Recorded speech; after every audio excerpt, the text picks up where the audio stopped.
나 오늘 그 사람 만나러 가. 근데 걱정하지 마. 이번이 마지막이니까.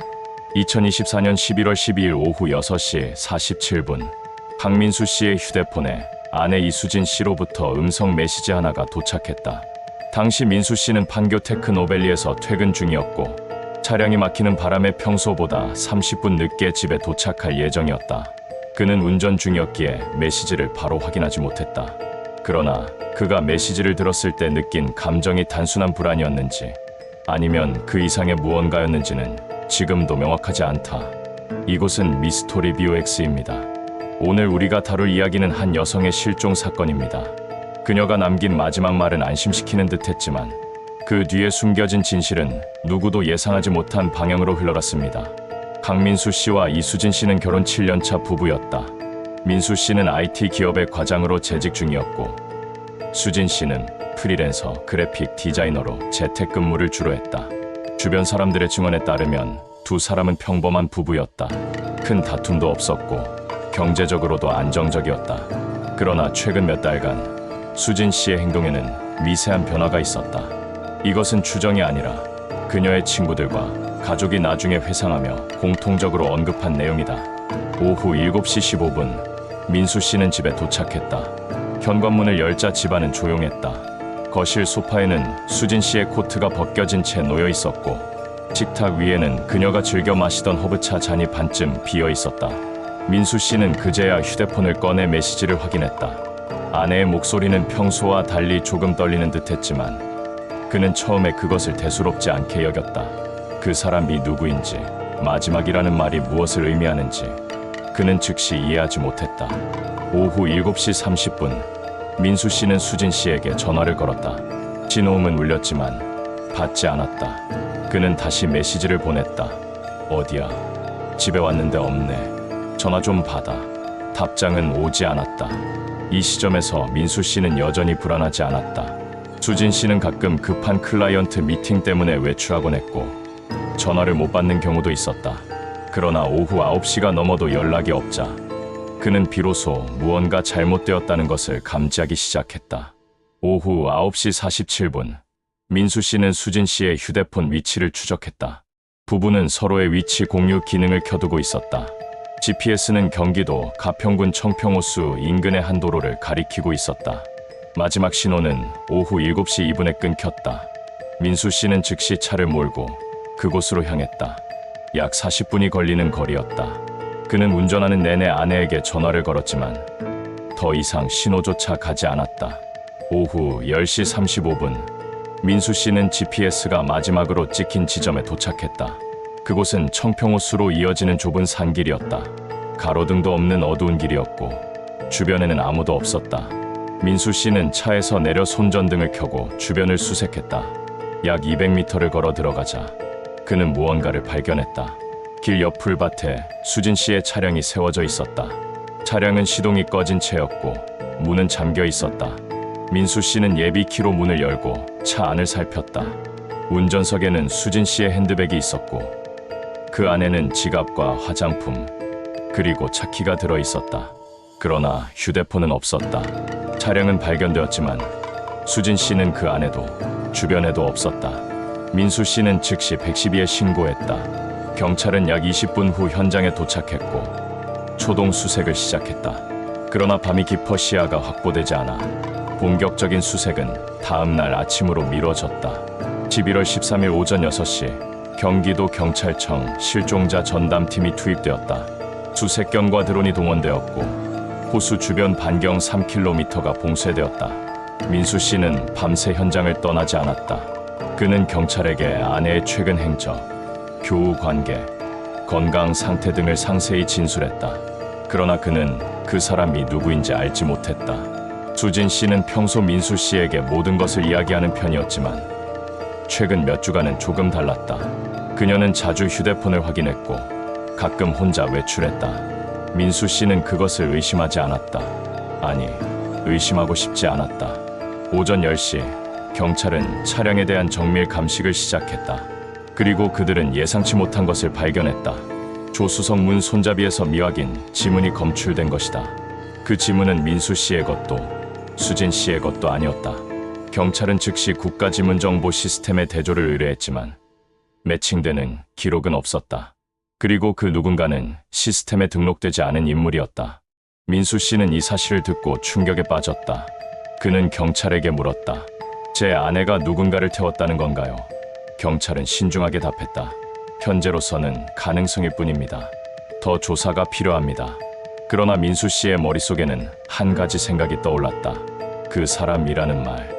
아내가 만나러 간다고 했던 그 사람. 그는 누구일까? 왜 아내는 그를 차에 태웠을까? 그리고 왜 그곳은 외딴 호숫가였을까? 언론은 빠르게 이 사건을 보도하기 시작했다. 30대 여성, 호숫가에서 실종 차량만 발견. 수진 씨의 얼굴 사진이 뉴스에 공개되었고 제보 전화가 이어졌다. 그러나 대부분은 무의미한 정보였다. 경찰은 수진 씨의 휴대폰 기록을 추적하기 시작했지만 마지막 신호 이후로는 위치 추적이 불가능했다. 배터리가 방전되었거나 의도적으로 전원이 꺼졌을 가능성이 제기되었다. 11월 14일 사건 발생 48시간이 지났다. 골든타임은 이미 지나갔고 생존 가능성은 점점 낮아지고 있었다. 민수 씨는 기자회견을 자청했다. 그는 카메라 앞에서 담담하게 말했다. 제발 제 아내를 찾아주세요. 누가 어떤 이유에서든 그녀를 알고 계신다면 연락 부탁드립니다. 그의 눈은 충혈되어 있었고 목소리는 떨렸다. 그러나 그의 시선 속에는 불안과 함께 무언가 다른 감정도 섞여 있었다. 그것이 무엇이었는지는 아직 아무도 알지 못했다. 현재 이수진 씨는 여전히 실종 상태다. 그녀가 남긴 마지막 메시지는 여전히 수많은 질문을 남긴다. 이번이 마지막이라는 말은 무엇을 의미했을까? 그녀는 정말로 누군가를 만나러 갔을까? 아니면 그녀는 혼자였을까? 그리고 그 차량에 남겨진 낯선 지문의 주인은 대체 누구일까? 우리는 때때로 가장 가까운 사람조차 완전히 알 수 없다는 것을 깨닫는다. 매일 얼굴을 마주하고 대화를 나누고 삶을 함께하지만 그 내면에는 우리가 결코 닿을 수 없는 영역이 존재한다. 이수진 씨의 실종 사건은 그러한 진실을 다시 한번 상기시킨다. 그리고 우리에게 묻는다. 당신은 당신 곁의 사람을 정말로 알고 있는가? 11월 15일 실종 사건 발생 72시간이 경과했다. 경찰은 이수진 씨의 차량에 대한 2차 정밀 감식을 실시했다. 이번에는 단순히 지문만이 아니라 차량 내부의 모든 미세한 흔적들을 수집하는 작업이었다. 법의학팀은 트렁크, 뒷좌석, 심지어 에어컨 필터까지 샅샅이 조사했다. 그리고 그들은 한 가지 이상한 점을 발견했다. 트렁크 안쪽 카펫 밑에서 미세한 섬유 조각이 검출되었다. 그것은 고급 남성용 코트에서 흔히 발견되는 캐시미어 혼방 소재였다. 색상은 진한 네이비였다. 박민수 씨는 그런 코트를 소유한 적이 없었다. 경찰이 그에게 보여주자 그는 고개를 저었다. 저는 주로 검정 패딩이나 회색 코트를 입습니다. 네이비 캐시미어 코트는 본 적도 없어요. 누군가 그 차량의 트렁크에 접근했고 그 사람은 고급 의류를 착용하고 있었다. 더 기묘한 것은 조수석 글로브 박스에서 발견된 물건이었다. 작은 유리병 하나가 나왔는데 그 안에는 소량의 액체가 남아있었다. 경찰은 즉시 국립과학수사연구원에 분석을 의뢰했다. 결과가 나오기까지는 일주일이 걸렸지만 그 내용은 충격적이었다. 그것은 남성용 고급 향수였다. 브랜드는 톰 포드의 우드 계열 제품으로 한 병에 30만 원이 넘는 가격대였다. 민수 씨는 향수를 사용하지 않는 사람이었다. 그는 경찰에게 단호하게 말했다. 제 것이 아닙니다. 제 아내도 남성 향수를 차에 둘 이유가 없어요. 증거는 점점 한 방향을 가리키기 시작했습니다. 이수진 씨의 차량에는 제3자의 흔적이 역력했습니다. 그러나 그 제3자가 누구인지, 왜 그곳에 있었는지는 여전히 미궁속이었습니다. 11월 16일, 경찰은 수진 씨의 주변 인물들에 대한 본격적인 조사에 착수했다. 가장 먼저 접촉한 사람은 그녀의 절친한 친구 김지혜 씨였다. 지혜 씨는 수진 씨와 대학 시절부터 20년 넘게 우정을 이어온 사이였다. 경찰은 그녀를 경찰서로 불러 진술을 받았다. 지혜 씨는 처음에는 수진 씨가 평범한 일상을 보냈다고 말했다. 특별한 일은 없었어요. 그냥 평소처럼 일하고 남편과 잘 지내고 있었어요. 그러나 경찰이 구체적인 질문을 시작하자 지혜 씨의 태도가 미묘하게 변했다. 최근 몇 달간 수진 씨의 상태는 어땠나요? 경찰의 질문에 지혜 씨는 잠시 망설였다. 글쎄요, 조금 불안정해 보이긴 했어요. 자주 한숨을 쉬고 무언가 고민하는 것 같았어요. 제가 물어보면 아무것도 아니야라고 했지만 그게 진심은 아니었던 것 같아요. 경찰은 더 파고들었다. 혹시 다른 남자와의 관계는 없었나요? 지혜 씨는 고개를 저었지만 그녀의 눈빛은 확신에 차 있지 않았다. 제가 아는 한은 없었어요. 하지만 수진이가 모든 걸 저한테 말한 건 아니니까요. 경찰은 수진 씨의 다른 친구들도 차례로 조사했다. 그들의 증언은 대체로 일치했다. 수진 씨는 최근 몇 달간 예전과 달랐다. 약속을 자주 미뤘고 전화를 받지 않을 때가 많았다. 모임에 나와도 멍한 표정으로 앉아있곤 했다. 한 친구는 이렇게 말했다. 마지막으로 만났을 때 수진이가 나 요즘 뭔가 꼬인 것 같아라고 했어요. 제가 무슨 뜻이냐고 물으니까 그냥 웃으면서 넘어가더라고요. 그게 마지막이었어요. 이러한 증언들은 하나의 가능성을 제기했다. 수진 씨에게 남편 외에 다른 관계가 있었을 가능성. 그러나 이것은 어디까지나 추정이었다. 명확한 증거는 없었다. 경찰은 수진 씨의 휴대폰 통화 기록과 금융거래 내역을 분석하기 시작했다. 통화 기록에서는 특이한 점이 발견되지 않았다. 대부분 민수 씨, 친구들, 클라이언트들과의 통화였다. 그러나 금융거래 내역에서는 이상한 패턴이 포착되었다. 10월 초부터 실종 직전까지 수진 씨는 매주 금요일마다 20만 원씩을 현금으로 인출했다. 총 6주 동안 120만 원이 인출되었다. 인출 장소는 모두 서울 강남구 신사동의 한 ATM이었다. 민수 씨는 이 사실을 전혀 모르고 있었다. 경찰이 그에게 통장 거래 내역을 보여주자 그는 당혹스러운 표정을 지었다. 아내가 왜 매주 그렇게 큰 돈을 인출했는지 모르겠어요. 우리 생활비는 제가 관리했고 아내는 필요한 것만 카드로 결제했거든요. 경찰은 신사동 ATM 주변을 조사했다. 그 근처에는 고급 레스토랑, 카페, 그리고 프라이빗 라운지들이 밀집해 있었다. CCTV 영상을 확보하려 했지만 대부분의 가게들이 개인정보 보호를 이유로 비협조적이었다. 다만 한 곳, ATM 바로 앞 편의점의 CCTV에서 수진 씨의 모습이 포착되었다. 10월 27일 오후 3시경 수진 씨는 ATM에서 돈을 인출한 뒤 편의점으로 들어가 생수 한 병을 샀다. 그녀는 혼자였다. 그러나 그녀가 편의점을 나간 뒤 약 50m 떨어진 곳에서 한 남성이 그녀에게 다가가는 장면이 희미하게 보였다. 남성은 키가 크고 네이비색 코트를 입고 있었다. 두 사람은 짧게 대화를 나눈 뒤 함께 골목 안으로 사라졌다. 경찰은 즉시 그 골목 주변의 CCTV를 추가로 확보하려 했지만 운이 좋지 않았다. 그 골목은 오래된 주택가였고 CCTV가 설치되지 않은 구역이었다. 결국 두 사람이 어디로 갔는지 추적할 수 없었다. 그러나 이 영상은 중요한 단서였다. 네이비 코트, 트렁크에서 발견된 섬유 조각과 일치하는 색상이었다. 경찰은 이 남성을 용의자로 지목하고 수배에 나섰다. 그러나 얼굴은 모자와 마스크로 가려져 있어 식별이 불가능했다. 언론은 이 소식을 대대적으로 보도했다. 실종 여성, 의문의 남성과 접촉 불륜 정황, 자극적인 헤드라인이 쏟아졌다. 수진 씨의 가족은 분노했다. 그녀의 어머니는 기자들 앞에서 울먹이며 말했다. 우리 딸은 그런 아이가 아니에요. 무슨 근거로 그런 소리를 하는 겁니까?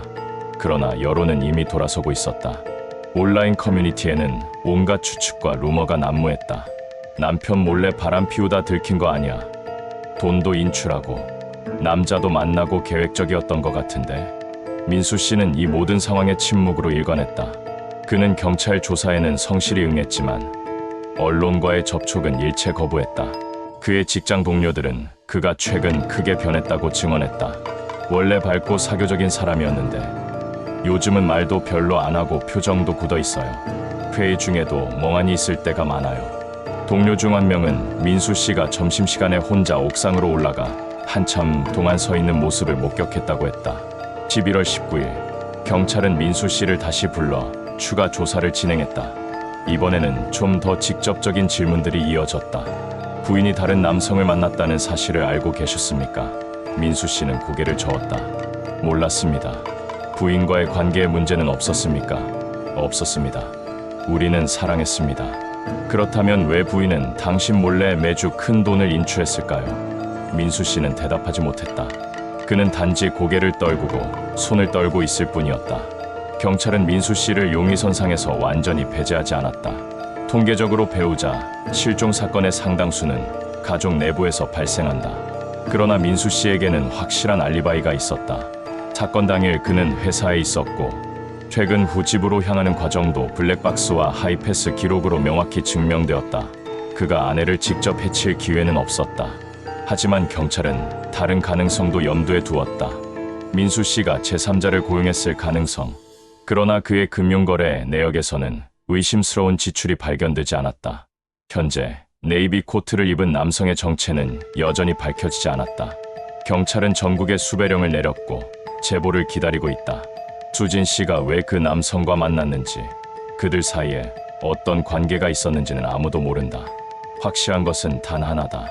수진 씨는 남편에게 말하지 않은 비밀이 있었고 그 비밀이 그녀를 어둠 속으로 이끌었다는 것.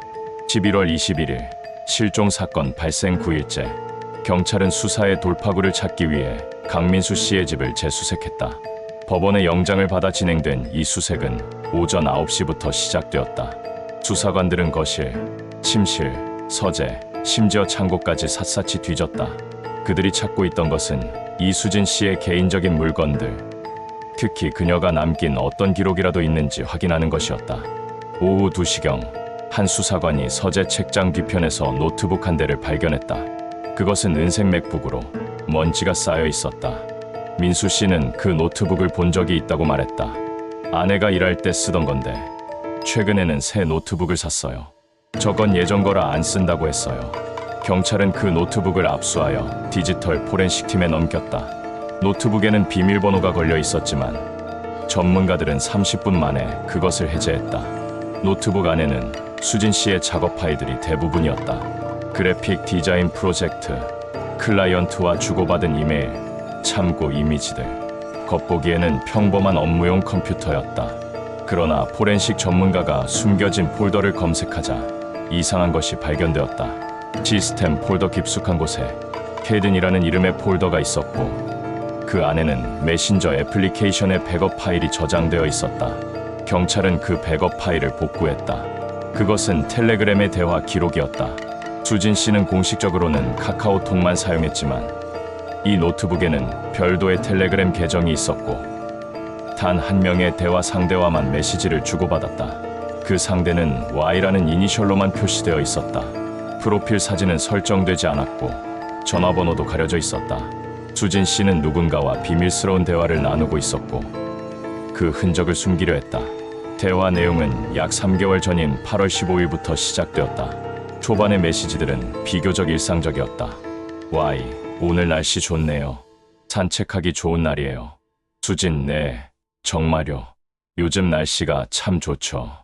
Y, 혹시 시간 되시면 커피 한 잔 어떠세요? 수진, 글쎄요, 생각해 볼게요. 하지만 대화는 점차 친밀해졌다. 9월 중순경부터 두 사람은 거의 매일 메시지를 주고받았다. 대화의 내용은 일상적인 것부터 깊은 고민까지 다양했다. Y, 오늘 하루는 어땠어요? 수진, 그냥 그랬어요. 일도 별로 재미없고 집에 있어도 뭔가 공허해요. Y, 이해해요? 저도 그런 날이 많거든요. 누구나 그럴 때가 있죠. 수진, 당신은 이해해주는 것 같아요. 남편은 제 말을 듣는 척만 해요. 메신저 대화 기록은 한 여성의 내면을 적나라하게 드러내고 있었습니다. 그녀는 외로웠고 이해받고 싶어 했습니다. 그리고 Y라는 인물은 그녀에게 그것을 제공했습니다. 시벌로 접어들면서 대화는 더욱 개인적이 되었다. 두 사람은 만남을 가졌고 그 만남에 대한 이야기를 나눴다. Y, 어제 만나서 반가웠어요. 당신과 이야기하는 시간이 제일 편해요. 수진, 저도요. 오랜만에 제 이야기를 진짜로 들어주는 사람을 만난 것 같아요. Y, 다음에 또 만나요. 제가 좋아하는 곳이 있는데 거기 가면 마음이 편해질 거예요. 수진, 어디예요? Y, 청평호수 근처예요. 조용하고 아름다운 곳이에요. 경찰은 이 메시지를 보고 소름이 돋았다. 청평호수, 바로 수진 씨의 차량이 발견된 곳이었다. 이것은 우연이 아니었다. Y는 수진 씨를 그곳으로 유인했고 무슨 일인가가 그곳에서 벌어졌다. 대화의 마지막 부분은 더욱 불길했다. 11월 12일, 수진 씨가 실종되기 바로 그날의 대화였다. Y, 오늘 꼭 만나야 해요. 중요한 이야기가 있어요. 수진, 무슨 이야기인데요? Y, 말로는 설명하기 어려워요. 직접 만나서 보여드릴게요. 수진 언제요? Y. 저녁 7시. 우리가 지난번에 갔던 그 호수 근처에서 만나요. 수진 알겠어요. 그런데 이게 마지막이에요. 더 이상은 이럴 수 없어요. Y. 알아요. 그래서 오늘 끝내려는 거예요. 오늘은 끝내자고요. 마지막 메시지는 오후 6시 32분에 전송되었다. 그 이후로는 어떤 대화도 없었다. 경찰은 이 대화 기록을 분석하며 한 가지 결론에 도달했다. Y는 수진 씨를 호수로 불러냈고 그곳에서 무언가가 일어났다. 그러나 Y의 정체를 밝히는 것은 쉽지 않았다. 텔레그램은 익명성이 강한 메신저였고 Y는 자신의 정보를 철저히 숨겼다. 경찰은 텔레그램 본사에 협조를 요청했지만 쉽지 않았다. 텔레그램은 해외 기업이었고 한국 경찰의 요청에 즉각 응하지 않았다. 법적 절차를 거쳐야 했고 그것은 시간이 걸렸다. 그 사이 경찰은 다른 방법을 모색했다. 메시지 내용에서 단서를 찾는 것이었다. 포렌식 팀은 대화 중 Y가 언급한 장소와 사건들을 역추적했다. Y는 몇 번 자신의 직업에 대해 언급했다. 오늘 회의가 길어져서 피곤해요. 클라이언트가 까다로워서 스트레스 받네요. 이러한 표현들은 Y가 전문직 종사자일 가능성을 시사했다. 또한 Y는 외제차를 소유하고 있다는 암시도 했다.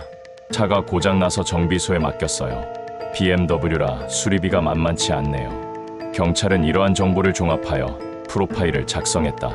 Y는 30대 후반에서 40대 초반의 남성으로 전문직 종사자이며 경제적으로 여유가 있고 BMW를 소유하고 있다. 또한 고급 남성 향수를 사용하며 네이비 캐시미어 코트를 입는다. 이 프로파일은 앞서 발견된 물리적 증거들과 일치했다. 그러나 한 가지 의문이 남았다. Y가 제공한 프로필 사진이었다. 메시지 중간쯤 10월 5일 대화에서 Y는 수진 씨에게 사진 한 장을 보냈다. 제 사무실에서 찍은 거예요. 오늘 날씨가 너무 좋아서요. 포렌식 팀은 그 사진을 복구했다. 사진 속에는 창밖 풍경이 보였고 그 풍경을 통해 위치를 추정할 수 있었다. 사진 속 배경에는 특정 건물의 외관이 희미하게 보였다. 경찰은 그 건물을 식별하기 위해 서울 시내 주요 업무지구의 건물들을 대조했다. 그리고 마침내 찾아냈다. 그 건물은 판교 테크노밸리의 한 IT 기업 건물이었다. 더욱 놀라운 것은 그 건물이 바로 강민수 씨가 근무하는 회사 건물의 바로 옆 건물이었다는 사실이다. 경찰은 즉시 그 건물에 입주한 기업들의 명단을 확보했다. 총 12개 기업이 입주해 있었고 약 400명의 직원이 근무하고 있었다. 경찰은 그 중에서 Y의 프로파일에 맞는 인물을 찾기 시작했다. 30대 후반에서 40대 초반 남성, BMW 소유자, 전문직 종사자. 범위는 좁혀졌지만 여전히 후보는 많았다. 11월 24일 경찰은 민수 씨를 다시 소환했다. 이번에는 그에게 직접적인 질문을 던졌다. 혹시 회사 근처에서 부인이 다른 남성과 만나는 것을 목격한 적 있습니까? 민수 씨는 고개를 저었다. 없습니다. 회사 동료 중에 부인을 아는 사람이 있습니까? 제 팀원 몇 명은 회사 행사 때 본 적이 있지만 개인적으로 아는 사람은 없을 겁니다. 경찰은 그에게 옆 건물 직원들의 사진을 보여주었다. 이 중에 아는 사람이 있습니까? 민수 씨는 사진들을 하나하나 살펴보았다. 그러다 한 사진에서 손을 멈췄다. 이 사람 주차장에서 본 적 있는 것 같아요. 그가 가리킨 사진 속 남성은 박준혁 씨, 37세, 옆 건물 IT 스타트업의 마케팅 이사였다. 민수 씨는 덧붙였다. 정확하지는 않지만 주차장에서 네이비 코트 입은 사람을 몇 번 본 적 있어요. BMW를 타더라고요. 그런데 그게 이 사람인지는 확실하지 않습니다. 경찰은 즉시 박준혁 씨에 대한 조사에 착수했다. 그의 차량은 실제로 BMW 5 시리즈였고 주차 기록을 확인한 결과 10월과 11월 내내 거의 매일 출근했던 것으로 확인되었다. 경찰은 그를 임의동행 형식으로 경찰서로 불렀다. 그러나 박준혁 씨는 모든 혐의를 부인했다. 저는 이수진 씨를 모릅니다. 사진을 보여주셨는데 본 적 없는 사람이에요. 경찰은 텔레그램 계정에 대해 물었지만 그는 텔레그램을 사용하지 않는다고 주장했다. 경찰은 박준혁 씨의 휴대폰을 임의 제출받아 조사했다. 하지만 그의 휴대폰에는 텔레그램 앱이 설치되어 있지 않았고 이수진 씨와 관련된 어떤 기록도 발견되지 않았다. 경찰은 그를 강제로 구속할 만한 증거가 부족했다. 결국 그는 풀려났다. 그러나 경찰은 그를 잠재적 용의자로 지목하고 감시를 계속했다. 현재 Y의 정체는 여전히 명확하지 않다. 박준혁 씨가 Y인지 아니면 전혀 다른 인물인지 확실하지 않다. 메신저 대화 기록은 수진 씨가 누군가와 깊은 관계를 맺고 있었다는 것을 보여주지만 그 누군가가 그녀를 해쳤는지 아니면 그저 우연히 연루된 것인지는 여전히 미궁속이다. 11월 26일 실종 사건 발생 2주차. 박민수 씨는 아내가 돌아오지 않는 집에서 홀로 시간을 보내고 있었다. 경찰의 수사는 계속되고 있었지만 구체적인 진전은 없었다. 언론의 관심도 점차 식어가고 있었다. 새로운 사건들이 터져 나왔고 사람들의 관심은 다른 곳으로 옮겨갔다. 민수 씨는 회사에 휴직계를 내고 집에서 대부분의 시간을 보냈다. 그는 아내가 남긴 흔적들을 하나하나 살펴보며 무언가 단서를 찾으려 했다. 그날 오후 민수 씨는 침실을 정리하고 있었다. 아내의 옷장을 열어보고 서랍을 뒤지고 화장대를 정리했다. 그는 아내가 좋아하던 향수병을 손에 쥐고 한참 동안 멍하니 있었다. 그리고 침대 옆 작은 탁자를 열었다. 그 안에는 아내의 액세서리들이 담겨 있었다. 목걸이, 귀걸이, 팔찌, 그리고 그 한가운데 작은 벨벳 상자가 있었다. 민수 씨는 그 상자를 집어들었다. 그 상자는 그들이 결혼할 때 교환했던 반지를 담던 것이었다. 그는 천천히 상자를 열었다. 그리고 그 순간 그의 손이 멈췄다. 상자 안에는 아내의 결혼 반지가 놓여 있었다. 그러나 그 반지는 온전하지 않았다. 반지의 윗부분, 작은 다이아몬드가 박혀있던 부분에 금이 가 있었다. 금은 반지를 거의 반으로 쪼갤듯이 깊게 파져 있었다. 마치 강한 압력이 가해진 것처럼. 민수 씨는 반지를 손에 들고 자세히 살펴보았다. 금이 간 부분 주변으로 미세한 흠집들이 있었다. 그리고 상자 안쪽 천에는 작은 얼룩이 묻어 있었다. 얼룩은 갈색빛을 띠고 있었고 마치 오래된 혈흔처럼 보였다. 민수 씨의 심장이 빠르게 뛰기 시작했다. 그는 즉시 경찰에 전화를 걸었다. 30분 후 형사 2명이 민수 씨의 집에 도착했다. 그들은 반지와 상자를 증거물로 압수했고 국립과학수사연구원에 긴급 감식을 의뢰했다. 결과는 이틀 후에 나왔다. 상자 안의 얼룩은 혈흔이 맞았고 DNA 검사 결과 이수진 씨의 것으로 확인되었다. 반지의 금은 외부 충격에 의한 것으로 추정되었다. 즉, 누군가 강한 힘으로 반지를 눌렀거나 반지를 낀 손에 큰 충격이 가해졌을 가능성이 높았다. 깨진 반지는 침묵 속에서 비명을 지르고 있었습니다. 그것은 폭력의 흔적이었고 누군가 그녀를 해쳤다는 명백한 증거였습니다. 경찰은 즉시 현장을 재감식했다. 침실 전체를 루미놀 시약으로 검사했다. 루미놀은 혈흔의 흔적을 찾아내는 화학물질로 청소나 세척으로 제거된 혈흔도 검출할 수 있다. 형사들은 불을 끄고 루미놀을 뿌렸다. 그리고 자외선을 비췄다. 순간 침대 옆 탁자 아래쪽에서 희미한 청백색 형광이 나타났다. 혈흔이었다. 누군가 그것을 닦아냈지만 완전히 제거하지는 못했다. 경찰은 그 부분의 샘플을 채취하여 다시 DNA 검사를 진행했다. 결과는 동일했다. 이수진 씨의 혈액이었다. 경찰은 침실에서 무언가 일어났다는 결론에 도달했다. 수진 씨는 그 방에서 다쳤고 그녀의 결혼 반지는 그 과정에서 손상되었다. 문제는 그것이 언제 일어났는가 하는 것이었다. 경찰은 민수 씨에게 다시 질문했다. 마지막으로 부인의 반지를 본 것이 언제입니까? 민수 씨는 곰곰이 생각했다. 정확히는 기억나지 않아요. 아내는 집에 있을 때는 반지를 잘 안 꼈거든요. 일할 때 불편하다고요. 보통 외출할 때만 꼈어요. 그렇다면 실종 당일에 반지를 끼고 있었습니까? 민수 씨는 확실하지 않았다. 제가 퇴근했을 때는 이미 아내가 없었으니까 모르겠어요. 경찰은 실종 당일의 타임라인을 재구성하려 했다. 11월 12일 오전, 수진 씨는 집에 있었다. 이것은 그녀의 노트북 사용 기록으로 확인되었다. 오전 10시경 그녀는 클라이언트와 이메일을 주고받았다. 오후 1시경에는 배달 음식을 주문했다. 배달 기사의 증언에 따르면 수진 씨는 평소와 다름없어 보였다. 문 열어주시고 음식 받으실 때 특별히 이상한 점은 없었어요.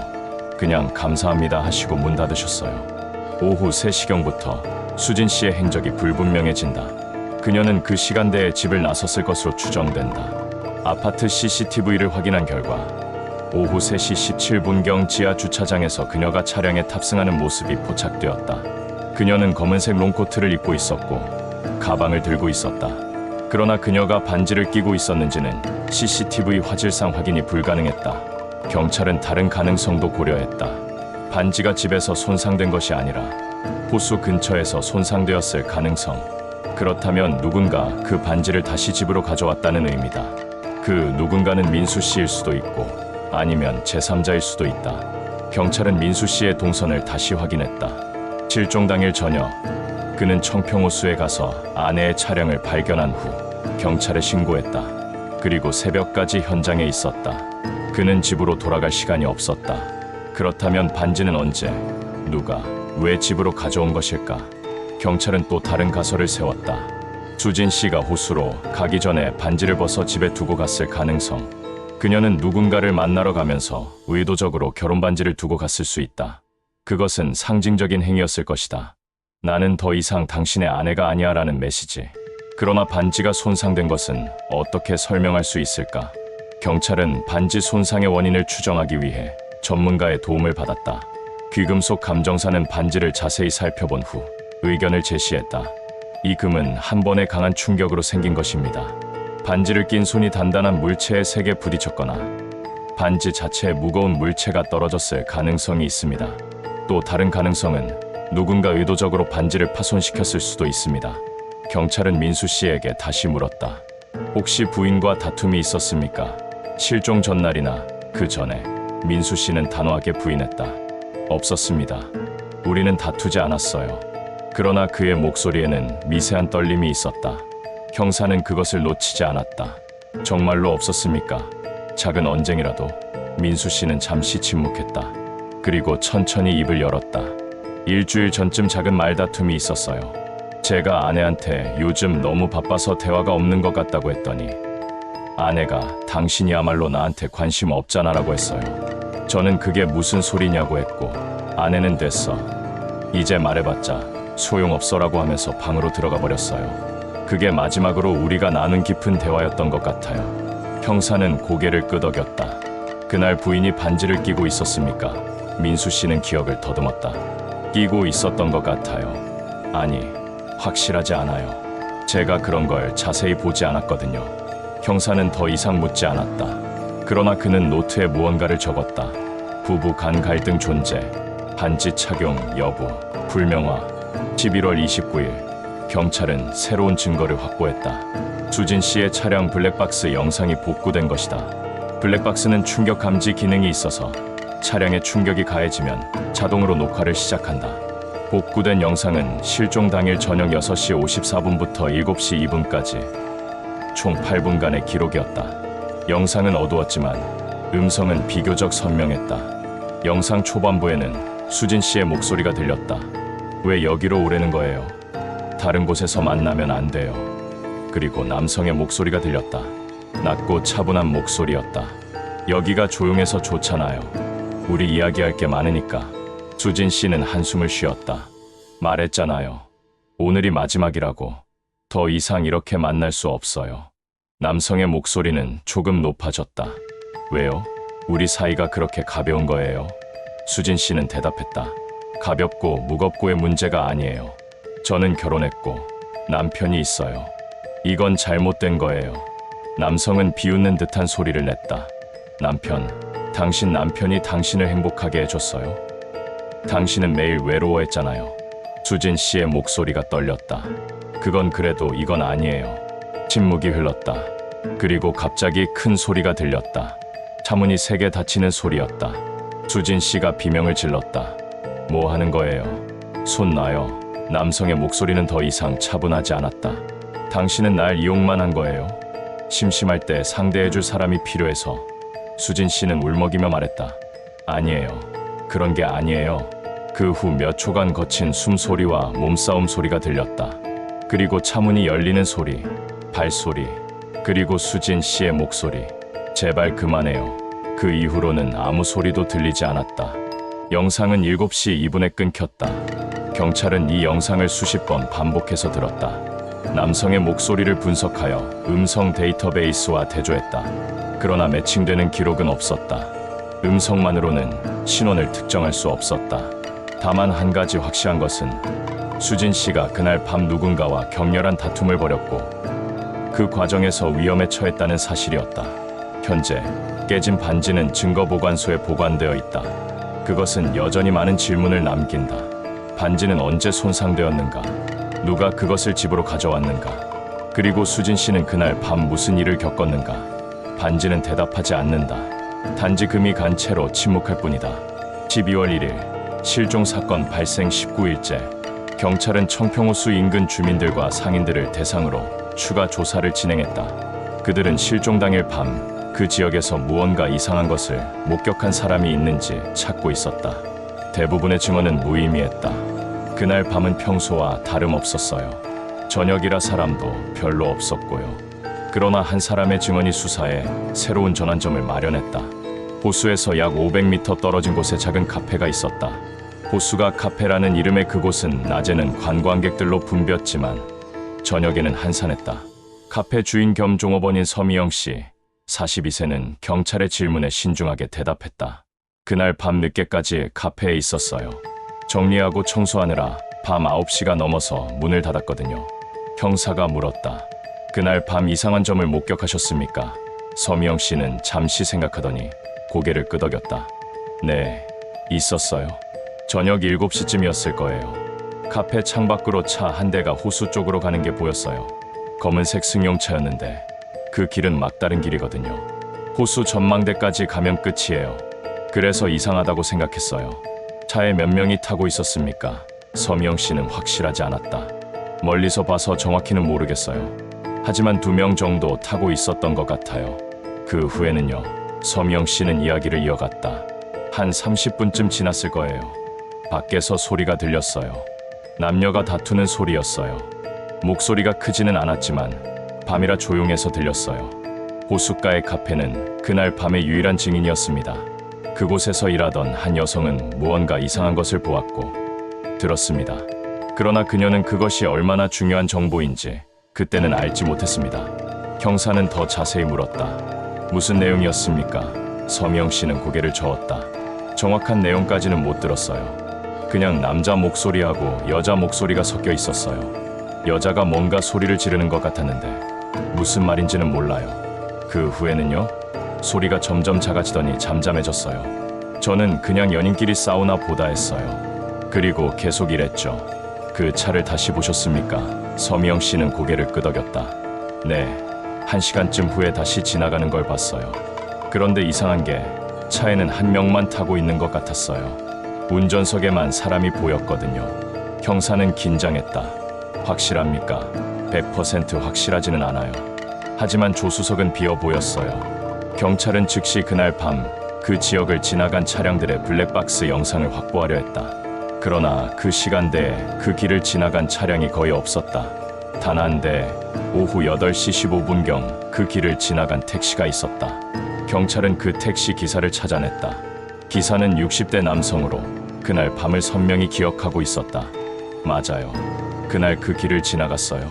손님을 태우고 가평 시내로 가는 길이었는데 호수 쪽에서 검은 차 한 대가 나오더라고요. 속도가 좀 빠르게 느껴졌어요. 거의 내 차 옆을 스쳐 지나갔거든요. 형사는 물었다. 차 안에 몇 명이 타고 있었습니까? 기사는 확신 있게 대답했다. 한 명이요. 운전하는 남자만 봤어요. 조수석은 비어 있었어요. 그 남자의 얼굴을 보셨습니까? 기사는 고개를 저었다. 어두워서 잘 안 보였어요. 그냥 남자인 것만 확인했죠. 근데 그 차가 이수진 씨 차량이었나요?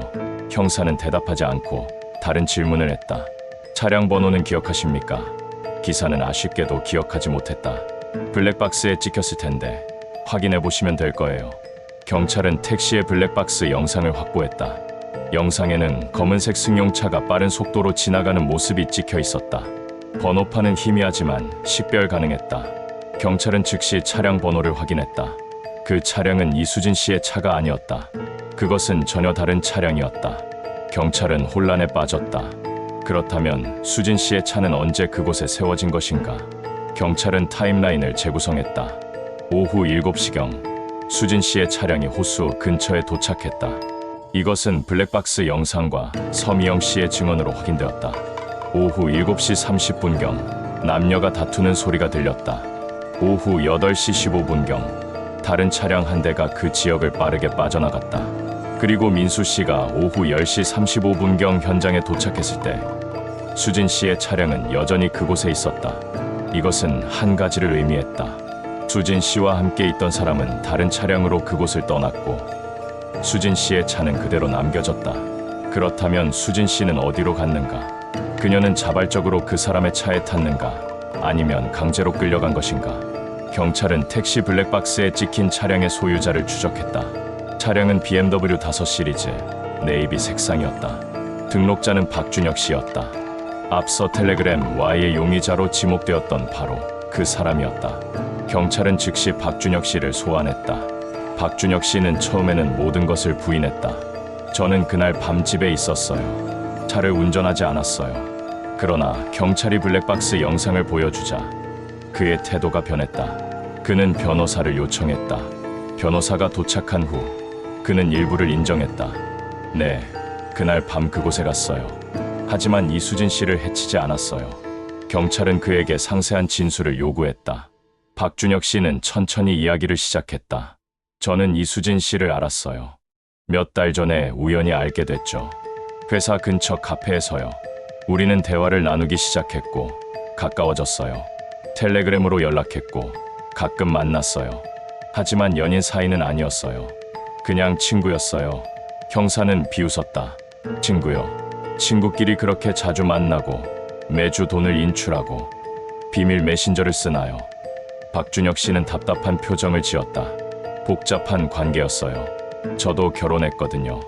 우리는 서로의 외로움을 달래주는 사이였어요. 그 이상도 이하도 아니었어요. 그날 밤 무슨 일이 있었습니까? 박준혁 씨는 한숨을 쉬었다. 수진 씨가 관계를 끝내자고 했어요. 더 이상 만날 수 없다고. 저는 화가 났어요. 그동안 제가 그녀한테 얼마나 많은 걸 해줬는데 돈도 빌려주고 고민도 들어주고 그런데 이제 와서 끝내자니 받아들이기 힘들었어요. 그래서 다퉜습니까? 네, 다퉜어요. 큰 소리로. 그녀는 차에서 내리려고 했고 저는 붙잡으려고 했어요. 그런데 실수로 그녀의 손을 세게 잡았어요. 그녀가 비명을 질렀어요. 저는 놀라서 손을 놨어요. 그녀는 차에서 내렸어요. 그 후에는요. 박준혁 씨는 목소리를 낮췄다. 그녀는 호수 쪽으로 걸어갔어요. 저는 차 안에서 그녀를 지켜봤어요. 그녀는 호수가에 서서 한참 동안 물을 바라봤어요. 저는 그냥 가버렸어요. 제 차를 몰고 그곳을 떠났어요. 그게 전부예요. 그녀를 혼자 두고 갔다는 겁니까? 네, 제 잘못이에요. 하지만 저는 그녀를 해치지 않았어요. 그녀가 살아있는 걸 마지막으로 봤어요. 경찰은 그의 진술을 믿기 어려웠다. 그렇다면 왜 처음에 거짓말을 했습니까? 왜 그날 밤 그곳에 있었다는 걸 숨겼습니까? 박준혁 씨는 대답했다. 저도 결혼했다고 했잖아요. 이 일이 알려지면 제 가정이 무너져요. 그래서 숨겼어요. 죄송합니다. 경찰은 박준혁 씨를 구속했다. 혐의는 아직 명확하지 않았지만 참고인 신분에서 피해자로 전환되었다. 그러나 한 가지 미스터리가 남았다. 청평호수 인근의 CCTV 영상이었다. 경찰은 그 지역의 모든 CCTV를 확보하려 했지만 결정적인 장소의 CCTV는 삭제되어 있었다. 호수 진입로에 설치된 CCTV였다. 그 CCTV는 통상 7일간 영상을 저장하지만 실종 당일의 영상만 삭제되어 있었다. 더 놀라운 것은 삭제 요청자가 누구인가 하는 점이었다. CCTV를 관리하는 지역자치회에 따르면 삭제 요청은 11월 13일 오전에 접수되었다. 요청자의 이름은 강민수였다. 경찰은 경악했다.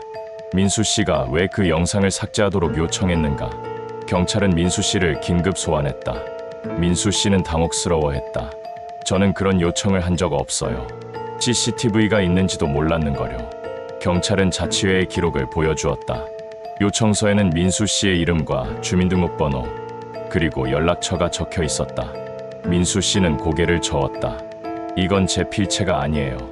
누군가 제 정보를 도용한 거예요. 경찰은 필적 감정을 의뢰했다. 결과는 며칠 후에 나왔다. 필적은 민수 씨의 것이 아니었다. 누군가 그의 정보를 이용하여 CCTV 삭제를 요청한 것이다. 그렇다면 누가, 왜 그랬을까? 경찰은 두 가지 가능성을 제기했다. 첫째, 박준혁 씨가 자신의 흔적을 지우기 위해 민수 씨를 사칭했을 가능성. 둘째, 제3자가 개입했을 가능성. 현재 호숫가의 목격자는 진실의 일부만을 보았다.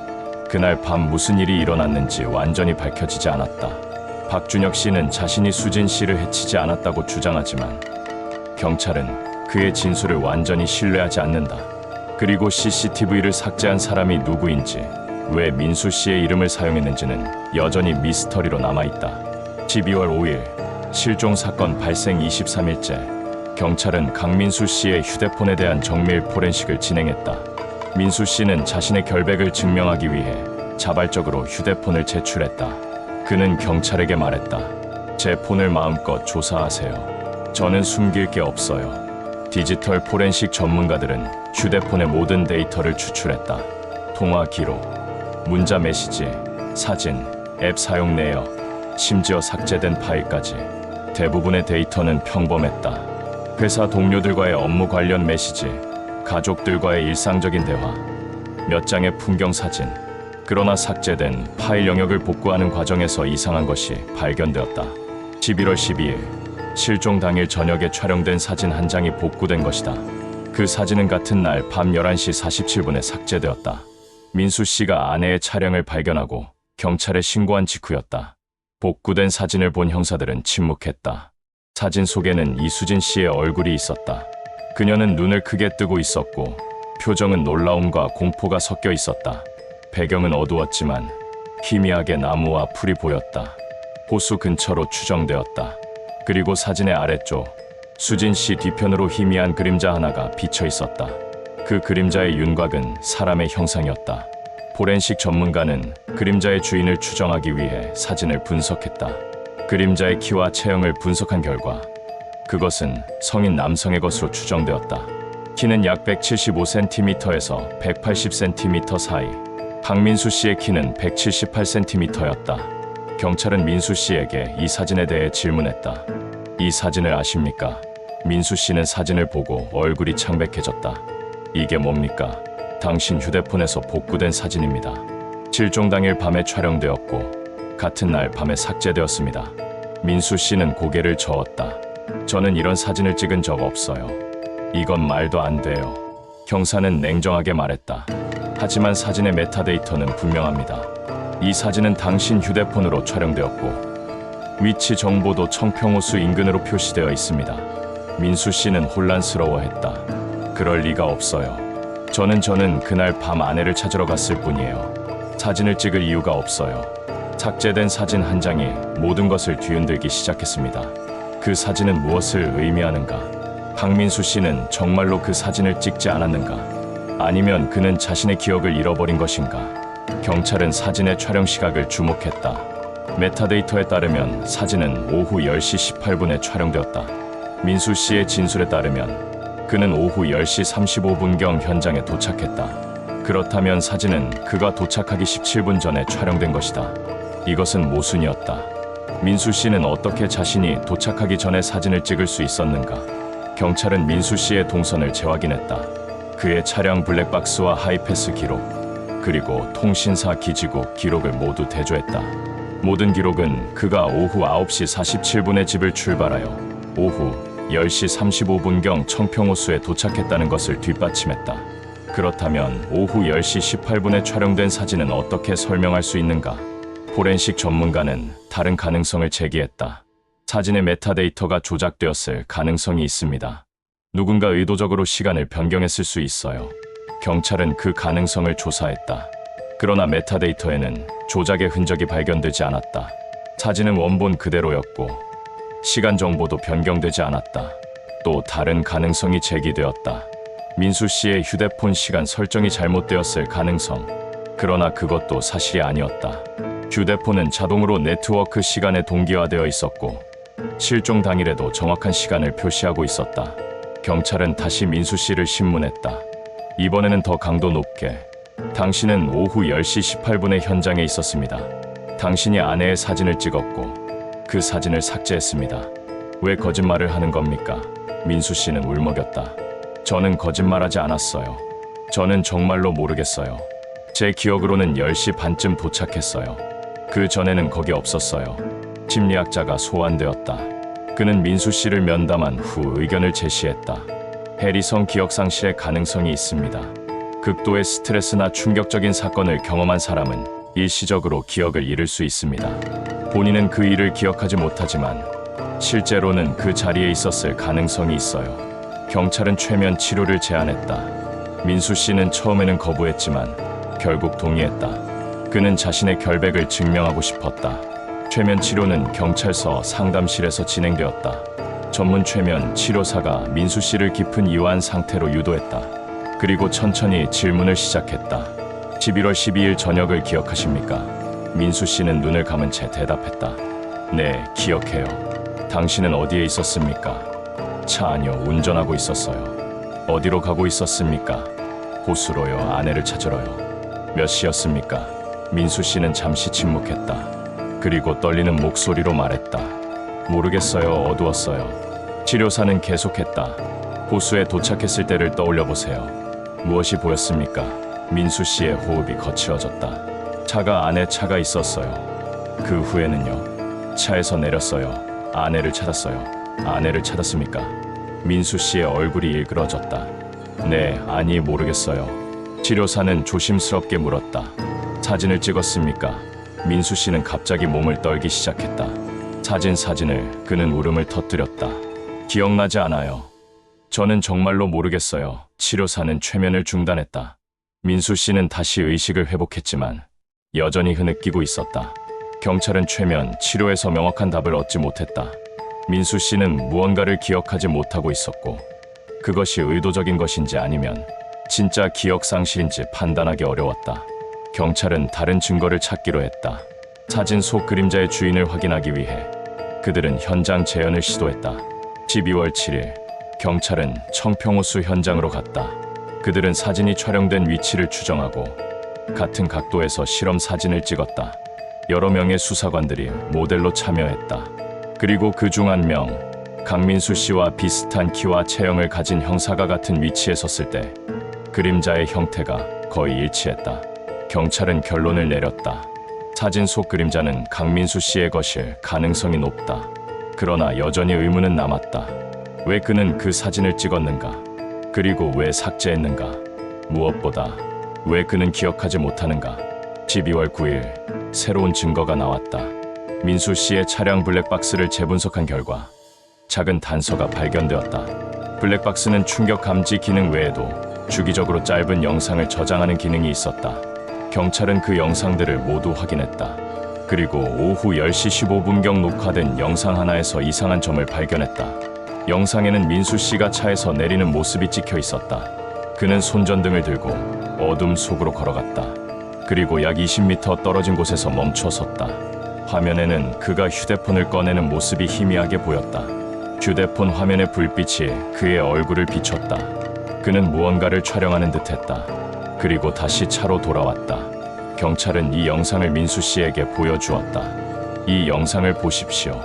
당신이 사진을 찍고 있습니다. 민수 씨는 영상을 보고 말문이 막혔다. 그는 자신의 행동을 기억하지 못했다. 이게 저예요. 그는 믿을 수 없다는 표정이었다. 저는 정말로 기억이 안 나요. 왜 제가 그랬는지 모르겠어요. 경찰은 그를 거짓말 탐지기 검사에 회부했다. 검사 결과 민수 씨는 진실을 말하고 있는 것으로 나타났다. 그는 정말로 그 순간을 기억하지 못했다. 심리학자는 다시 소견을 제시했다. 극심한 충격으로 인한 일시적 기억 단절일 수 있습니다. 그는 그 순간 무언가를 목격했고 그것이 너무 충격적이어서 뇌가 방어 기제로 그 기억을 봉인했을 가능성이 있습니다. 현재 삭제된 사진은 여전히 많은 질문을 남긴다. 강민수 씨는 그날 밤 무엇을 보았는가? 왜 그는 아내의 얼굴을 찍었는가? 그리고 사진 속 아내의 표정은 무엇을 말하고 있는가? 그녀는 살아 있었는가? 아니면 이미 죽어 있었는가? 사진은 대답하지 않는다. 단지 한 여성의 놀란 눈빛만을 영원히 간직할 뿐이다. 12월 15일 실종 사건 발생 33일째 경찰은 청평호수에 대한 전면적인 수색을 재개했다. 초기 수색에서는 육지 중심으로 진행되었지만 이번에는 호수 자체에 집중했다. 해양경찰과 민간, 잠수 전문가들이 투입되었다. 수온은 섭씨 5도로 매우 낮았지만 수색은 강행되었다. 호수의 평균 수심은 약 8m, 가장 깊은 곳은 15m였다. 첫날 수색에서는 아무것도 발견되지 않았다. 둘째 날도 마찬가지였다. 그러나 셋째 날인 12월 17일 오전 11시경 잠수팀이 수면으로 급히 올라왔다. 그들은 흥분한 표정으로 무전기를 잡았다. 차량 발견했습니다. 수심 12m 지점, 호수 중앙부의 침몰에 있습니다. 경찰은 즉시 인양 작업을 준비했다. 대형 크레인과 인양 장비가 동원되었고 오후 3시경 차량이 물 밖으로 끌어올려졌다. 물이 줄줄 흘러내리는 차량은 검은색 승용차였다. 번호판을 확인한 결과 그것은 이수진 씨의 차량이 아니었다. 경찰은 당황했다. 그렇다면 민수 씨가 발견했다고 한 차량은 무엇이었는가? 차량 등록 정보를 조회한 결과 놀라운 사실이 밝혀졌다. 그 차량은 5년 전에 도난 신고된 차량이었다. 소유자는 당시 보험금을 받았고 차량은 그 후 행방이 묘연했다. 그런데 그 차량이 청평호수 바닥에 가라앉아 있었던 것이다. 이것은 이수진 씨의 실종 사건과 직접적인 관련이 없어 보였다. 그러나 차량 내부를 조사하자 상황은 달라졌다. 차량의 트렁크에서 여러 개의 물품이 발견되었다. 물에 젖어 손상되었지만 일부는 식별 가능했다. 작은 지갑, 화장품 파우치, 그리고 금색 목걸이 하나. 경찰은 즉시 그 물품들을 민수 씨에게 보여주었다. 민수 씨는 목걸이를 보자마자 울음을 터뜨렸다. 이건 제가 아내 생일에 선물한 거예요. 아내가 항상 차고 다녔어요. 호수 아래에서 발견된 것은 단순한 차량이 아니었습니다. 그것은 사라진 여성의 마지막 흔적이었고 누군가 그녀를 그곳에 침몰시켰다는 증거였습니다. 경찰은 차량 내부를 정밀 감식했다. 운전석과 조수석에서 혈흔이 검출되었다. DNA 검사 결과 혈흔은 이수진 씨의 것으로 확인되었다. 뒷좌석에서는 찢어진 옷 조각이 발견되었다. 그것은 수진 씨가 실종 당일 입고 있던 검은색 롱코트의 일부였다. 트렁크에서는 그녀의 휴대폰이 발견되었다. 휴대폰은 물에 잠겨 작동하지 않았지만 포렌식 팀은 내부 데이터를 복구하려 시도했다. 며칠 후 휴대폰 데이터의 일부가 복구되었다. 가장 중요한 것은 통화 녹음 파일이었다. 수진 씨의 휴대폰에는 자동 통화 녹음 기능이 켜져 있었다. 실종 당일 오후 6시 47분 그녀가 남편에게 음성 메시지를 남긴 직후의 통화 기록이 복구되었다. 그 통화는 약 10분간 지속되었고 상대는 저장되지 않은 번호였다. 경찰은 통화 내용을 들었다. 처음에는 수진 씨의 목소리만 들렸다. 여보세요? 네, 저예요. 지금 어디세요? 상대방의 목소리는 들리지 않았다. 수진 씨는 계속 말했다. 알았어요. 거기서 만나요. 30분 안에 갈게요. 통화는 끊겼다. 그리고 약 40분 후인 오후 7시 27분 또 다른 통화가 녹음되었다. 이번에는 상대방의 목소리도 희미하게 들렸다. 남성의 목소리였다. 왜 이래요? 이렇게까지 해야 돼요.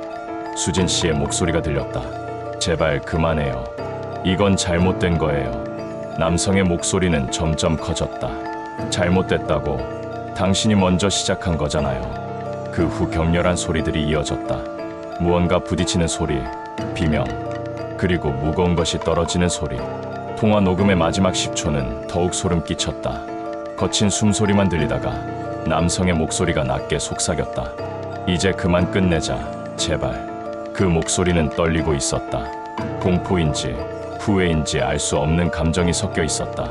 그리고 통화는 끊겼다. 그것이 이수진 씨의 휴대폰에 남은 마지막 기록이었다. 경찰은 그 음성을 분석했다. 음성 인식 전문가는 남성의 목소리를 여러 용의자들의 음성과 비교했다. 첫 번째 대조 대상은 박준혁 씨였다. 그의 목소리 샘플과 비교한 결과 유사도는 약 68%였다. 완전히 일치하지는 않았지만 배제할 수도 없는 수준이었다.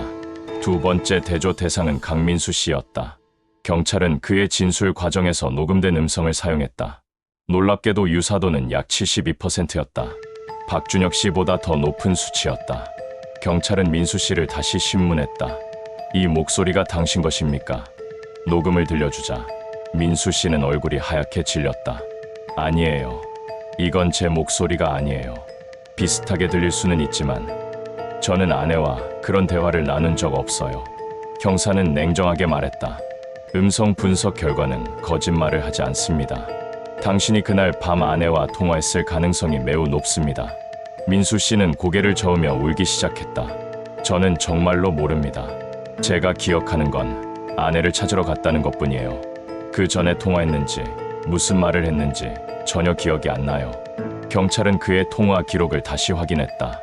실종 당일 오후 7시 27분에 그의 휴대폰에서 발신된 통화 기록은 없었다. 그러나 기지국 기록을 정밀 분석한 결과 그 시간대에 그의 휴대폰이 청평호수 인근 기지국과 연결되어 있었다는 사실이 밝혀졌다. 이것은 충격적인 발견이었다. 민수 씨는 오후 9시 47분에 집을 출발했다고 진술했다. 그러나 기지국 기록은 그가 오후 7시경에 이미 청평호수 근처에 있었음을 보여주었다. 경찰은 민수 씨에게 이 사실을 제시했다. 당신은 거짓말을 하고 있습니다. 당신은 아내보다 먼저 그곳에 있었어요. 민수 씨는 패닉 상태에 빠졌다. 말도 안 돼요. 저는 회사에 있었어요. 하이패스 기록을 보세요. 경찰은 하이패스 기록을 다시 확인했다. 기록상 그의 차량은 오후 6시 15분에 판교를 출발하여 집으로 향했다. 그리고 오후 7시 15분에 집에 도착했다. 그렇다면 기지국 기록은 무엇을 의미하는가? 포렌식 전문가가 새로운 가능성을 제시했다. 휴대폰만 먼저 그곳에 있었을 수 있습니다. 누군가 민수 씨의 휴대폰을 가지고 청평호수에 갔을 가능성이 있어요. 경찰은 그 가능성을 탐색했다. 그러나 민수 씨는 그날 저녁 내내 휴대폰을 소지하고 있었다고 주장했다. 저는 퇴근할 때도 집에 있을 때도 휴대폰을 손에 들고 있었어요. 누가 가져갈 수 없었어요. 경찰은 막다른 골목에 부딪혔다. 모든 증거는 민수 씨를 가리키고 있었지만 결정적인 증거는 없었다. 그는 아내를 사랑했다고 주장했고 그녀를 해칠 이유가 없다고 했다. 그러나 증거들은 다른 이야기를 하고 있었다. 삭제된 사진, 음성 녹음, 기지국 기록, 모든 것이 그가 그날 밤 현장에 있었고 아내와 마지막 순간을 함께했을 가능성을 시사했다. 12월 20일, 경찰은 호수에서 추가 수색을 진행했다. 차량이 발견된 지점 주변을 중심으로 반경 100m를 샅샅이 뒤졌다. 그리고 차량에서 약 30m 떨어진 곳에서 잠수팀이 무언가를 발견했다. 그것은 작은 물체였지만 의미는 컸다. 강민수 씨의 차 키였다. 차 키에는 민수 씨의 이름이 새겨진 키링이 달려 있었다. 경찰은 즉각 민수 씨에게 확인을 요청했다. 민수 씨는 자신의 차 키를 확인했다. 그리고 당황한 표정으로 말했다. 제 예비 키예요. 집에 보관하고 있었는데 언제 없어졌는지 몰랐어요. 경찰은 물었다. 언제 마지막으로 보셨습니까? 민수 씨는 기억을 더듬었다. 정확히는 모르겠어요. 몇 달 전에는 있었던 것 같은데. 경찰은 더 이상 질문하지 않았다. 그들은 이미 결론을 내리고 있었다. 그날 밤, 경찰은 회의를 열었다. 모든 증거를 종합하여 사건을 재구성했다. 그들의 가설은 이러했다. 강민수 씨는 아내의 외도를 의심했다. 그는 아내의 휴대폰을 몰래 확인했고 누군가와 만나러 간다는 것을 알았다. 그는 아내보다 먼저 청평호수로 갔다. 그리고 그곳에서 아내를 기다렸다. 아내가 도착하자 두 사람은 격렬하게 다퉜다. 몸싸움 끝에 아내는 다쳤고 민수 씨는 패닉에 빠졌다. 그는 아내의 시신을 도난 차량에 싣고 호수에 침몰시켰다. 그리고 자신의 차로 돌아가 모든 것을 연출했다. 그러나 이것은 어디까지나 가설이었다. 결정적인 증거는 여전히 부족했다. 가장 중요한 것, 이수진 씨의 시신이 발견되지 않았다. 차량 안에도 호수 바닥에도 시신은 없었다. 그녀는 어디로 간 것인가? 정말로 호수에 빠진 것인가? 아니면 다른 곳에 있는 것인가? 12월 23일, 경찰은 민수 씨를 피해자 신분으로 구속했다. 혐의는 살인 및 사체유기였다. 민수 씨는 끝까지 혐의를 부인했다. 저는 아내를 죽이지 않았어요. 저는 그녀를 사랑했어요. 제발 믿어주세요. 그러나 법원은 증거들을 고려하여 구속영장을 발부했다.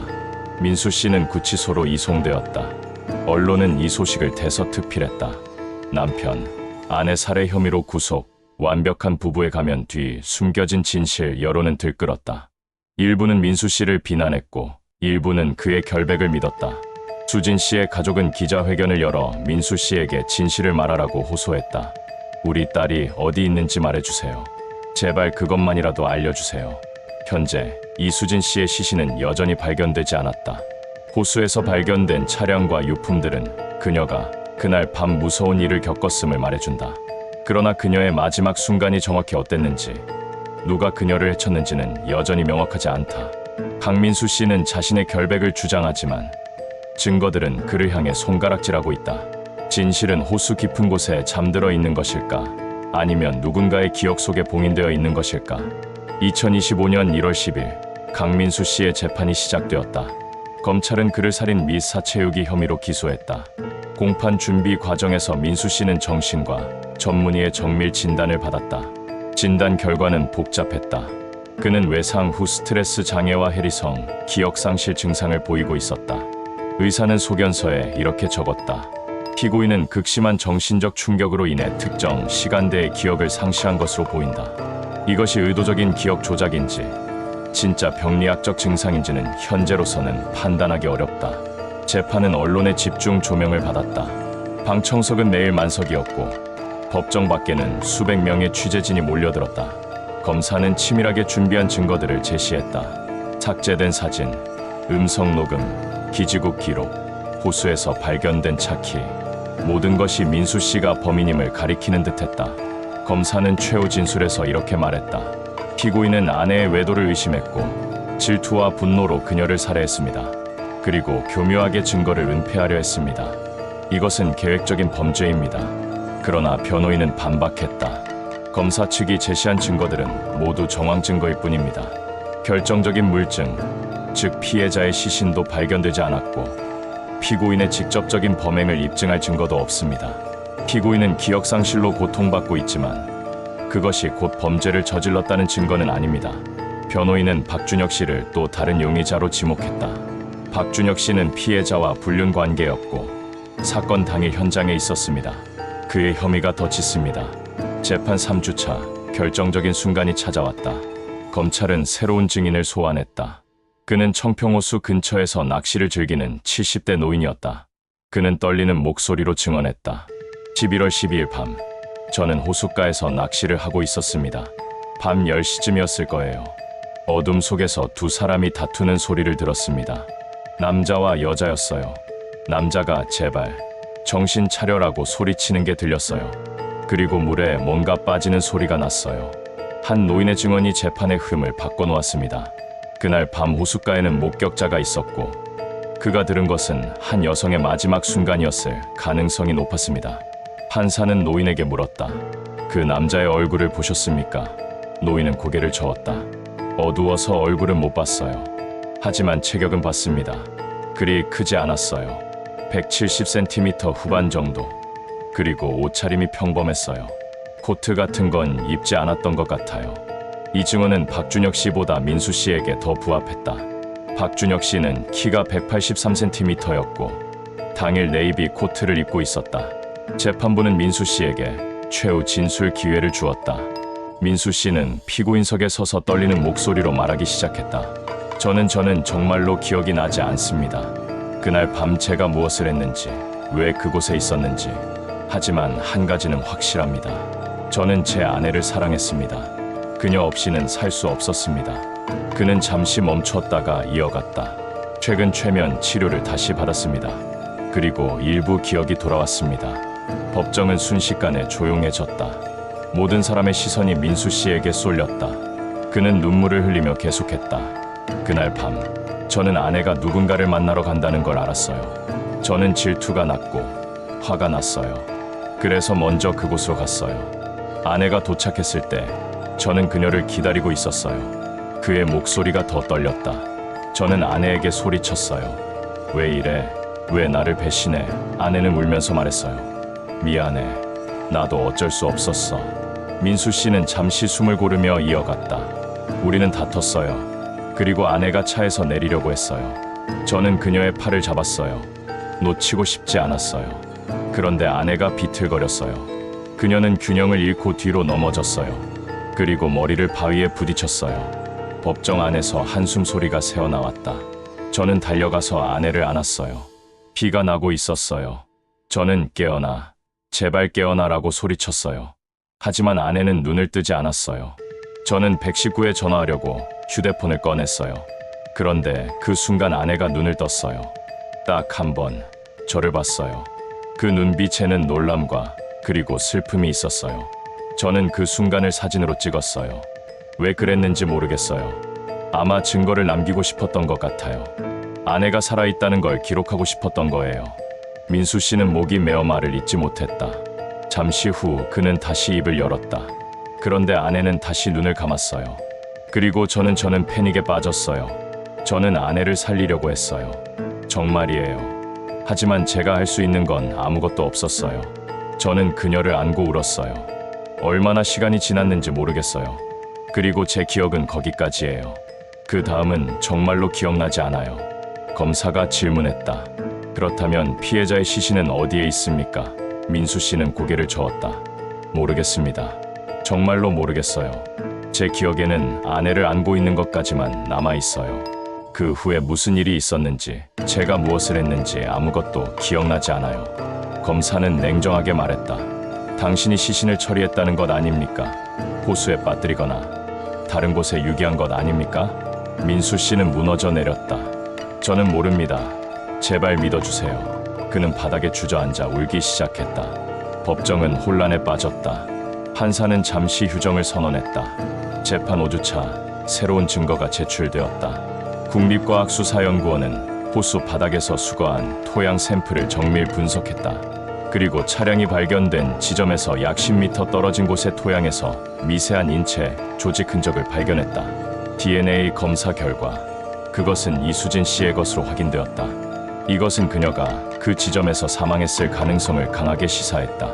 그러나 시신 자체는 여전히 발견되지 않았다. 경찰은 호수 전역을 다시 수색했지만 아무것도 찾지 못했다. 한 포렌식 전문가는 가설을 제시했다. 호수의 수류와 퇴적물 상태를 고려하면 시신이 더 깊은 곳으로 떠내려왔거나 진흙 속에 묻혔을 가능성이 있습니다. 또는 야생동물에 의해 훼손되었을 수도 있습니다. 재판 7주차 판결이 선고되었다. 재판부는 피고인 강민수에게 징역 15년을 선고했다. 판사는 판결문을 읽었다. 피고인은 아내를 직접적으로 살해할 의도는 없었을 수 있으나 과실로 인해 아내를 사망에 이르게 했고 그 후 증거를 은폐하려 했다. 비록 시신이 발견되지 않았으나 정황 증거와 피고인의 자백을 종합하면 아내의 사망은 명백하다. 따라서 과실치사 및 사체유기 혐의로 유죄를 선고한다. 민수 씨는 판결을 듣고 아무 반응도 하지 않았다. 그는 텅 빈 눈으로 허공을 바라볼 뿐이었다. 그의 변호인은 항소하겠다고 밝혔지만 민수 씨는 고개를 저었다. 됐어요. 이제 그만하고 싶어요. 2025년 3월 민수 씨는 교도소로 이송되었다. 그는 그곳에서 매일 아내를 생각했다. 그는 교도소 심리상담사에게 이렇게 말했다. 저는 아내를 죽이려던 게 아니었어요. 단지 붙잡고 싶었을 뿐이에요. 하지만 제 손이 너무 강했나 봐요. 제가 그녀를 놓아줬어야 했는데, 그냥 보내줬어야 했는데.